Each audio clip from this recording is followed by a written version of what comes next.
पवित्र बाइबल में हम बहुत सारी प्रार्थनाओं को देख सकते हैं, पाते हैं, और शायद हम भी उपयोग करते होंगे। और इन सभी प्रार्थनाओं में से सबसे उत्तम, सबसे प्यारी प्रार्थना है प्रभु की विनती, हे हमारे पिता प्रार्थना।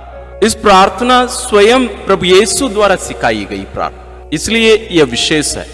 और इस प्रार्थना में न केवल जो शब्द प्रयोग किए गए हैं, बल्कि उसके अंदर जो आत्मा है, उसमें जो भावनाएं भरी है, वो बहुत महत्वपूर्ण है। जो फीलिंग्स उसमें प्रभु भर के रख दिए हैं। इस प्रार्थना में 7 निवेदन है, हम गिनती करके देख सकते हैं, और इन निवेदनों के द्वारा हम सब कुछ मांग लेते हैं। आज हम इस शक्तिशाली प्रार्थना पर मनन करेंगे। हे हमारे पिता प्रार्थना शायद हर क्रिस्तीय हर दिन कम से कम एक बार करता होगा, और रोजरी विनती करने वाले कम से कम 6 बार करते हैं। लेकिन अधिकांश हम इस शक्तिशाली प्रार्थना के महत्व को, शक्ति को, अर्थ को समझे बिना हम बोलते हैं। इसलिए हम भी कहते हैं, जैसे मैं रोसरी बोलने जा रहा हूं, मैं ये हमारे पिता प्रार्थना बोल रहा हूं।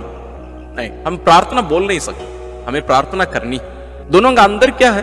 प्रार्थना बोलने का मतलब है कि आप और किसी के शब्दों को लेकर आप बोल रहे हैं, बोलना। लेकिन प्रार्थना करने का मतलब है कि उनके शब्दों को अपना कर, उसमें अपनी भावनाओं को भर के आप कर रहे हैं। तो यह प्रार्थना जरूर प्रभु यीशु की है, लेकिन हम उस प्रार्थना को अपना कर, मेरी प्रार्थना बनाकर, हमारी प्रार्थना बनाकर, अपनी भावनाओं को भर के हम करते हैं। ये केवल बोलना नहीं होना चाहिए। बोलना एक बाहरी कार्य है, उसमें हमारा हृदय, हमारी भावनाएं उसमें जुड़ी नहीं है, तो इससे बचना बहुत जरूरी है। तो आज के इस मनन चिंतन में हम संत लोग इस महत्वपूर्ण प्रार्थना के बारे में जो बातें बताई हैं, उन पर हम मनन करेंगे। संत सिप्रियन ये कहते हैं कि यह उचित है कि हमारे मुक्ति के स्रोत स्वयं प्रभु यीशु क्रिस्त, जो हमें अपने पिता को हमारे पिता कहने का अधिकार दिया और उनकी संतान होने का अधिकार दिया, वे स्वयं हमें प्रार्थना करने सिखाए और हमें एक प्रार्थना दें। और इस प्रार्थना में एक विशेषता हम देख सकते हैं, वो है ये अनपढ़ लोग भी बोल सकते हैं। मेरी पल्ली में बहुत सारे ऐसे बुजुर्ग लोग हैं जिनको पढ़ने नहीं आता, लेकिन वो लोग सब हे हमारे पिता प्रार्थना बोल सकते, उन्हें पढ़ने नहीं आता है। और इस प्रार्थना इतनी गहरी है, आप जितने बड़े विद्वान क्यों ना हो, हम इस पर मनन करके कुछ नई बातों को ढूंढ सकते हैं।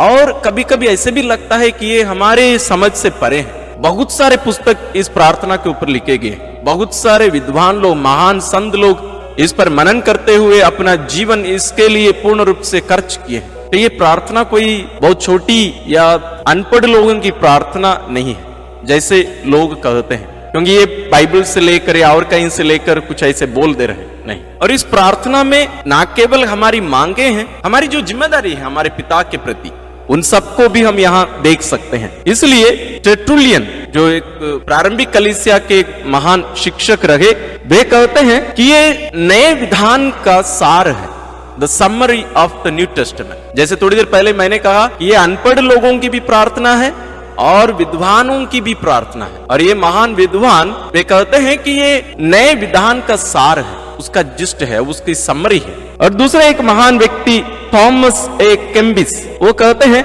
कि ये प्रार्थना सभी संतों की चाहतों के परे है या उसको आगे ले चलती।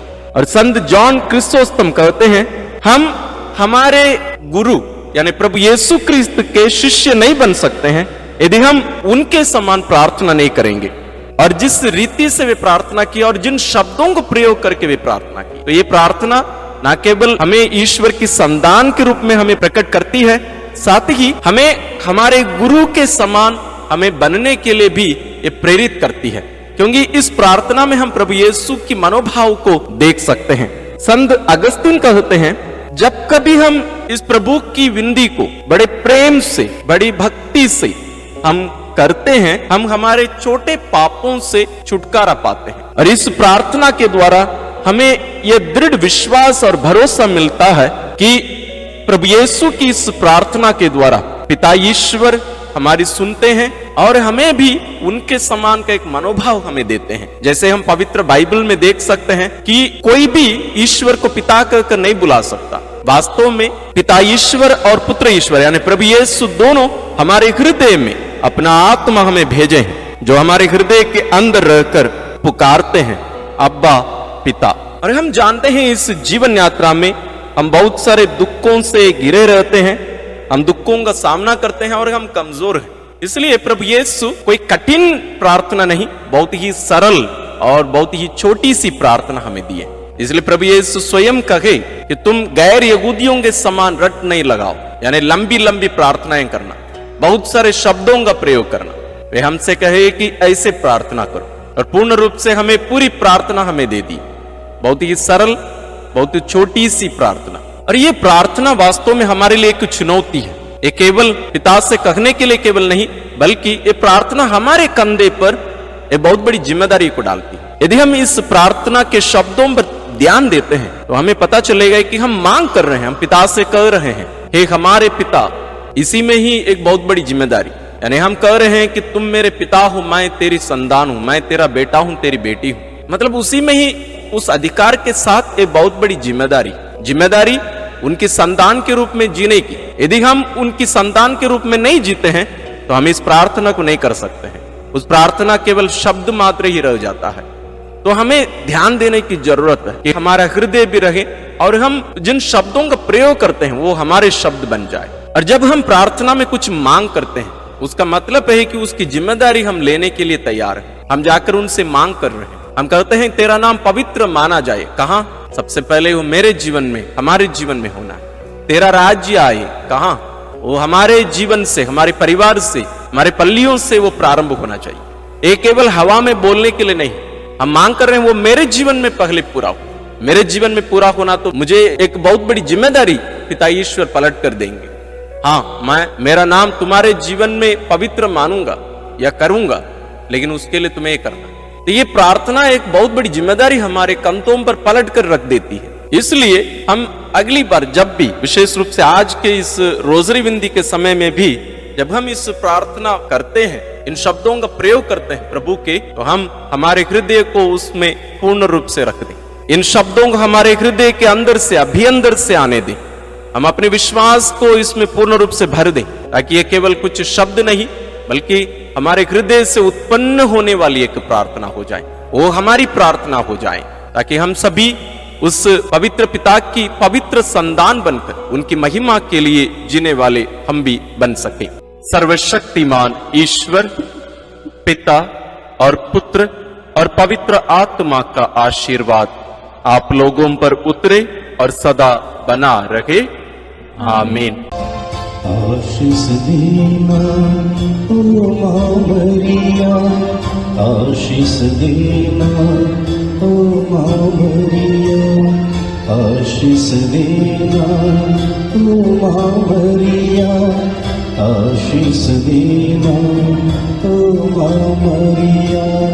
तेरे हवाले सारी राहें आशीष देना ओ माँ मरिया, आशीष देना ओ माँ मरिया, आशीष देना ओ माँ मरिया।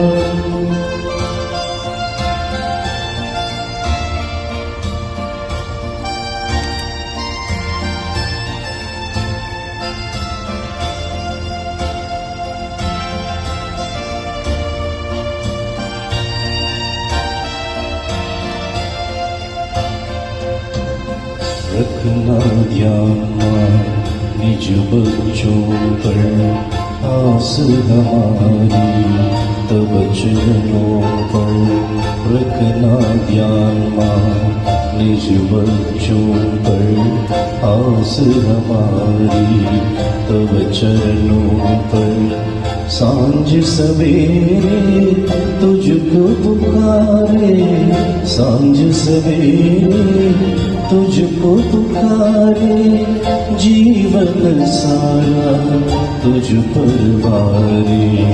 आशीष देना ओ माँ मरिया, आशीष देना ओ माँ मरिया, आशीष देना ओ माँ मरिया, आशीष देना ओ माँ मरिया।